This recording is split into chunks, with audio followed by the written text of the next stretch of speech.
شہر میں شہادتوں کے انبار لگنے شروع ہوئے.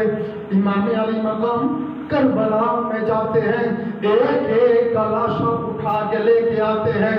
کتنا حسین منظر ہوگا جب امام علی مقام اپنے بیٹوں کا لاشا اٹھا کے لائے, اپنے بھتیجے کا لاشا اٹھا کے لائے, اپنے بھانجے کا لاشا اٹھا کے لائے.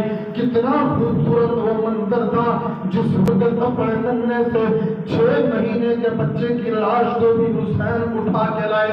وہ کتنا عجیب منظر تھا جس وقت آپ کے بیٹے کی لاش پر گھوڑے دوڑائے گئے, آپ اپنے بیٹے کی لاش کو کربلا کے میدان سے اکٹھا کر رہے ہیں. کتنا منظر عجیب ہے. آج اگر کسی پر وقت آ جائے, گھر میں ایک بندہ فوت ہو جائے, دوسرا بندہ فوت ہو جائے, بندے کا حوصلہ جواب دے جاتا ہے, حوصلہ کام نہیں کرتا. لیکن قربان جاؤں امام علی مقام کے حوصلے سے جس نے 71 لاشیں اپنے کندھوں پر اٹھا کے لے کے آئی. آئیے جہاں پر رک کر اور بات کرنا چاہتا ہوں. نبی کریم کا یہ نواسا امام حسین جب کربلا میں اپنے بیٹے علی اکبر کی لاش کو اٹھانے کے لیے گئے, امام حسین کی عمر مبارک 56 سال کی عمر ہے. جب کربلا میں پہنچے, داڑھی مبارک, جوان بیٹے کا لاشا اٹھانا آسان کام نہیں ہے. یہ جوان بیٹا کسی کا اللہ کرے نہ جائے, بوڑھے باپ کی کمر کو توڑ کے رکھ دیتا ہے. امام علی مقام رضی اللہ تعالی عنہ نے پھر وہ وقت آیا جب آخری ٹائم آیا, سارے کے سارے شہید ہو گئے. دوستو بھائیوں, اتنا وقت نہیں ہوتا کہ اس بات کو اتنی تفصیل سے بیان کیا جائے. حضرت عباس کی شہادت کو بیان کیا جائے, حضرت علی اکبر کی شہادت کو بیان کیا جائے, اور محمد کی شہادت کو بیان کیا جائے.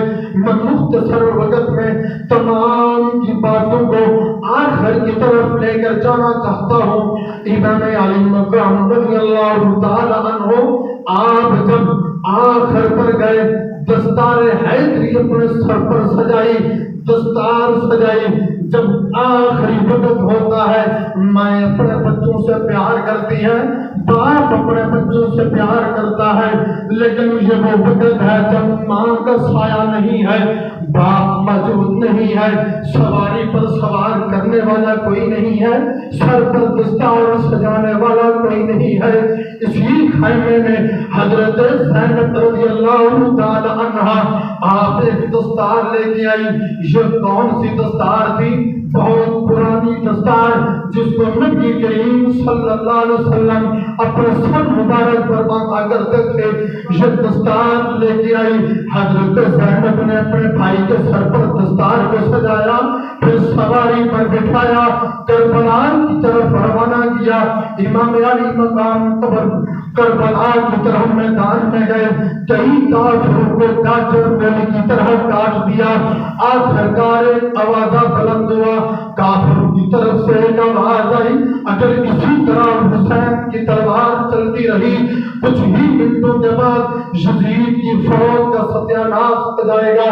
چلو یزیدیوں, یک بار کی دنال حملہ کر دو, ایک ہی بار حملہ کر دو. ہر طرف سے تیروں کی بارش ہو گئی, نیزے کی انیاں سیدھی ہو گئی. امام علی مقام جسم پر ہر طرف سے تیروں کی بارش ہونے لگی. آخرکار چلتے چلتے جناب والا حضرت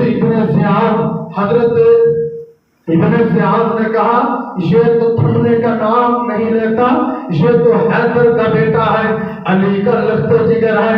یہ اسی طرح چلتا رہا, کسی طرح اس کو روکا جائے. کسی نے کہا کہ ایک ہی طریقہ ہے ان کو روکنے کا, اگر حسین کا ہاتھ روکنا چاہتے ہو, ابھی یہاں پر قلعے پر کھڑے ہو کے اللہ اکبر اذان کی صدا لگا دی جائے. جب امام کے کانوں میں اذان کی آواز جائے گی, فوراً ہاتھ رک جائے گا. لوگوں نے کہا, تجھے ادھر لوگ مر رہے ہیں, تجھے اذان کی پڑی ہے, ہے. آخر کار ابن زیاد نے فوراً اس کو کھڑا کیا. ایک بندے نے اللہ اکبر کی صدا کو بلند کیا. امام علی مقام کے کانوں میں جو ہی آواز پہنچی فوراً تلوار رک گئی, ہاتھ کانپنا شروع ہو گئے. فرمایا رک جاؤ یزیدیو, نماز کا وقت ہو گیا ہے, تو مجھے نماز ادا کرنے دو. امام علی مقام فوراً اپنی سواری سے زمین تشریف لائے. خون کے ساتھ پہلے ہی وضو کر چکے تھے. آپ نے اسی وقت 2 رکعت نماز جمعہ فرض ادا کرنے کے لیے نماز کے لیے کھڑے ہوئے. علماء کرام فرماتے ہیں پہلی رکعت کو پڑھا, جب دوسری رکعت کے سجدے میں گئے فوراً یزیدیوں کو خطرہ ہوا اگر امام نے نماز کو مکمل کیا, اگر سجدے سے سر اٹھ گیا کوئی زندہ باقی نہیں بچے گا. فوراً حکم دیا کہ جاؤ جا کے حسین کا سر قلم کر دو. لیکن شمر بھی آیا. یزید پلید کے حکم پر کسی کے ہاتھ میں اتنی جرأت نہ ہوئی کہ امام علی مقام کا سر مبارک کاٹے. لیکن شمر نہیں پر آیا, بڑی بے کے ساتھ آگے سجدے کی حالت میں حسین کا سر انور جدا کیا. جب شہادت کے مرتبے پر پہنچے انا للہ و انا الیہ راجعون, اس کے بعد ان لوگوں نے جشن منانا شروع کیا. امام علی مقام کے سر مبارک کو پکڑ کر نیزے کی نوک پر رکھا. نیزے کی نوک پر لے کر میں آخری بات کے مراحل کی طرف جاتا ہوں. اس کے بعد امام علی مقام کے سر مبارک کو نیزے پر رکھ کر ان سارے 72 لوگوں کے سروں کو نیزے پر رکھ کر ان لوگوں نے یزید کے دربار کی طرف سفر شروع کیا. یہ قافلہ چلتے چلتے جب اونٹوں کی پشتوں پر سوار ہوا, اس قافلے میں امام حسین رضی اللہ تعالی عنہ کی ایک ننھی سی بچی جس کا نام حضرت سکینہ رضی اللہ تعالی عنہ ہے, لیکن یہ چھوٹی بچی ہے, 4 سال کی عمر ہے. علماء کرام نے مختلف لکھا, ایک روایت میں 7 سال کی عمر لکھا, ایک روایت میں 4 سال کی عمر لکھا.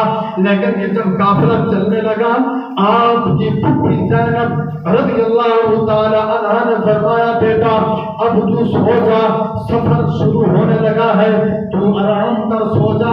لیکن یہ بیٹی کہنے لگی پھپھی اماں مجھے نیند نہیں آ رہی, میں کیسے سو جاؤں. لیکن یہاں پر سنیے گا بات کو, حضرت زینب رضی اللہ تعالی عنہ فرمانے لگی بیٹا میں تم کو ایک کہانی سنانا چاہتی ہوں, ایک کہانی کو سن اور تجھے نیند آ جائے گی. فوراً عرض کرنے لگی پھپھی جان جو کہانی سنانے چلی ہو وہ کہانی کس مقام پر لکھی ہے, کہاں کی کس چیز کی کہانی ہے.